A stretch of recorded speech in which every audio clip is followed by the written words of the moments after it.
मसीह में अति प्रिय भाइयों और बहनों, आप सबों को जय मसीह की। और आप सबका बहुत बहुत स्वागत है शॉर्ट बाइबल मैसेज में। तो आज के वचन का जो विषय है वो है हर्षित मन, जीवन की सच्ची दवा। आज का जो वचन है जिस पे हम लोग मनन करने वाले हैं वो है नीति वचन 17 उसका 22। यहाँ पे बाइबल कहता है, मन का आनंद अच्छी औषधि है, परंतु मन के टूटने से हड्डियां टूट जाती हैं। तो आइए हम इन वचन पर मनन करें। तो यह वचन हमें सिखाता है कि हमारा मन और दिल हमारे पूरे जीवन को प्रभावित करता है।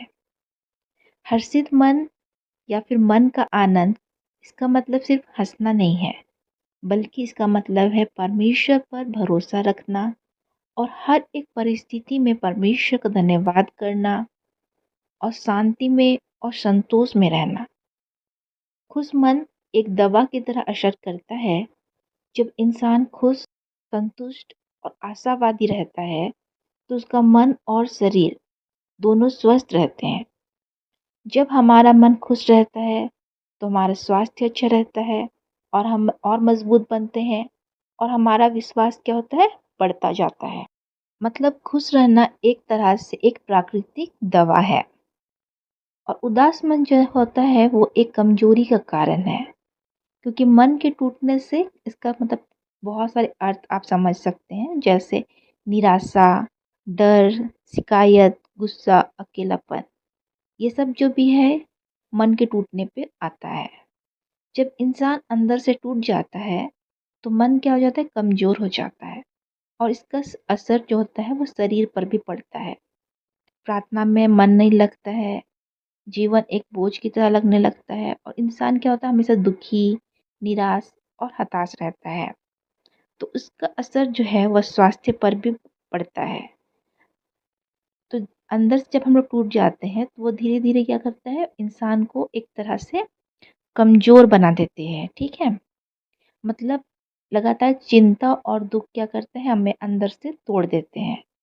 तो बाइबल हमें सिखाती है कि परमेश्वर पर भरोसा रखो और हर हाल में धन्यवाद करो।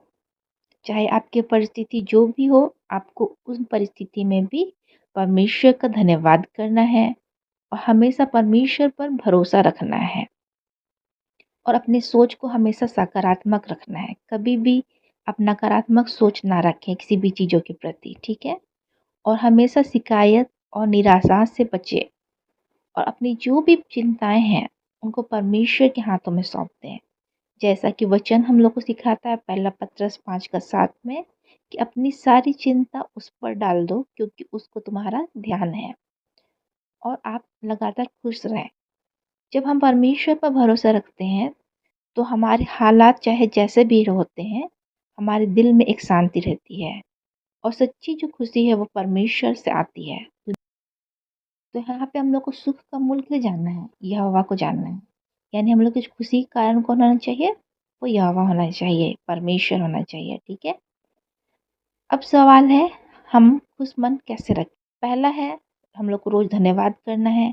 सुबह उठ करके हम लोग को प्रभु को धन्यवाद करना है आज के दिन के लिए। और फिर दूसरा है, हमें प्रार्थना करना है।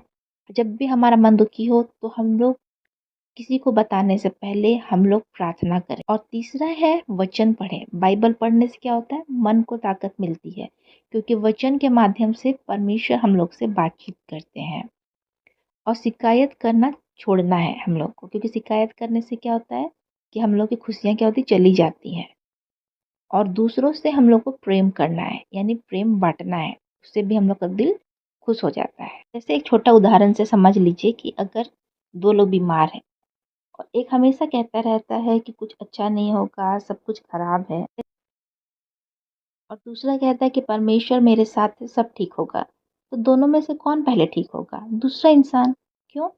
क्योंकि उसका मन जो है वो परमेश्वर पर विश्वास रखने से खुश है। तो इसलिए आज का वचन हम लोग को सिखाता है कि जो खुशी है वो सच्ची खुशी कहाँ से आती है, परमेश्वर पे भरोसा रखने से आती है। और जब हमारा मन प्रसन्न रहता है तो हमारे जीवन में सब कुछ क्या होता है, हम लोग को अच्छा लगने लगता है। लेकिन जब हमारा मन दुखी होता है, हमारा जीवन जो है वह पूरा हमारे दुख से भरा हुआ लगने लगता है। इसलिए हम लोग अपना अपना भरोसा परमेश्वर के ऊपर रखें और हम लोग प्रयत्न करें कि हम लोग हमेशा अपनी खुशी परमेश्वर में ढूँढें, प्रार्थना करें, उनको धन्यवाद करें और उनके अनुसार अपना सकारात्मक सोच रखें और उसके अनुसार हम लोग अपना जीवन जिए। तो आइए हम सब मिल कर के इन सब जो भी हम लोगों ने आज सीखा है, उन सब बातों में हम लोग बढ़ेंगे आगे और हम लोग परमेश्वर में भरोसा करना सीखेंगे, उनका धन्यवाद करना सीखेंगे, प्रार्थना करना सीखेंगे, दूसरों से प्रेम करना सीखेंगे। अपने जीवन में हम लोग चिंता और दुःख के बजाय खुश रहना सीखेंगे। आइए हम सब मिलकर के एक छोटी प्रार्थना करेंगे।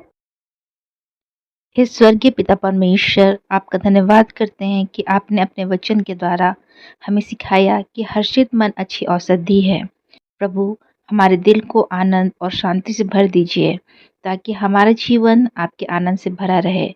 हे प्रभु, जब कभी हमारे मन में उदासी, चिंता या निराशा आए, तब हमें याद दिलाइए कि सच्चा आनंद आपसे मिलता है। हमें ऐसा हृदय दीजिए जो हर परिस्थिति में आपका धन्यवाद करे और विश्वास बनाए रखे।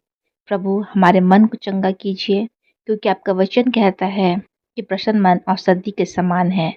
हमारे जीवन में अपनी शांति और खुशी भर दीजिए ताकि हम दूसरों के लिए भी आशीष बन सके।